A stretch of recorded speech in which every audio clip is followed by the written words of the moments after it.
Bonjour à toutes et à tous et bienvenue sur HD Geek FR.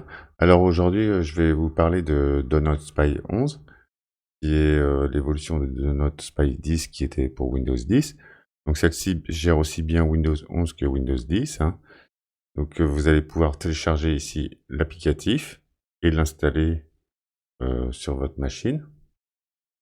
Une fois celle-ci lancée et exécutée, vous allez vous retrouver avec cette interface qui va vous permettre, à partir d'un menu, de faire des sauvegardes, de créer un point de restauration, hyper important, que je vous recommande avant de faire toute modification, et d'aller vérifier les mises à jour. Ici, vous avez un descriptif dans le côté droit de tout ce qui est indiqué. Donc en bleu, c'est que des choses que vous pouvez activer en toute sécurité. En orange, ça vous demande de savoir lire attentivement la description. Et en rouge, il faut savoir ce qu'on en fait. En gris, c'est tous les changements qui ont eu depuis la version 10. Donc, comme ici, vous pouvez voir, ici, on a plein de choses qui sont cochées. Donc, c'est tout ce qui concerne les publicités. Et ici, vous avez un descriptif qui vous dit ce que c'est. Donc, toutes les publicités venant par le Bluetooth. Donc, à vous de vérifier et désactiver ce qui vous concerne. Par exemple, ici, vous voyez, moi, je désactive pas ce qui concerne le microphone. Actuellement, je l'utilise pour faire cette vidéo. Donc, j'évite de toucher à ce système-là. Vous pouvez désactiver tout ce qui est accès à la localisation et autres, la synchronisation des appareils, etc., etc. L'accès aux documents, autres. Donc, à vous de vérifier tout ce que vous voulez désactiver. Par exemple, ici, l'eye tracking, je l'utilise pas.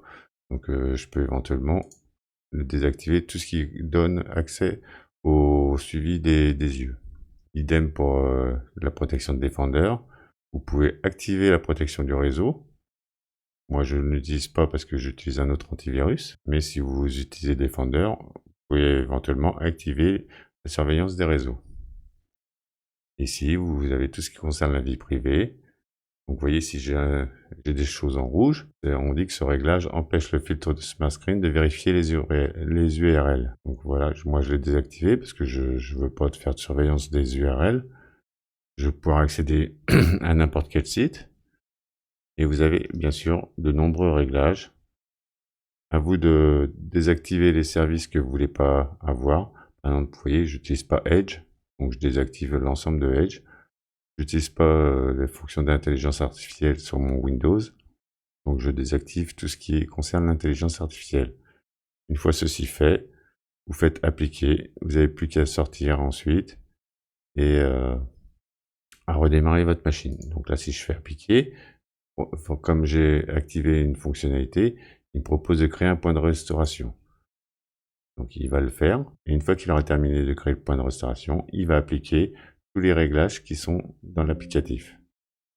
Vous voyez, il vous notifie, tous les réglages sont faits, vous n'avez plus qu'à sortir et à redémarrer votre machine, et ce sera terminé pour cette application. Voilà, ce sera tout pour la présentation de ce petit logiciel. Alors surtout n'oubliez pas de cliquer, liker, commenter, et ça aidera au référencement de la vidéo. Et je vous dis à bientôt pour une nouvelle vidéo. Au revoir.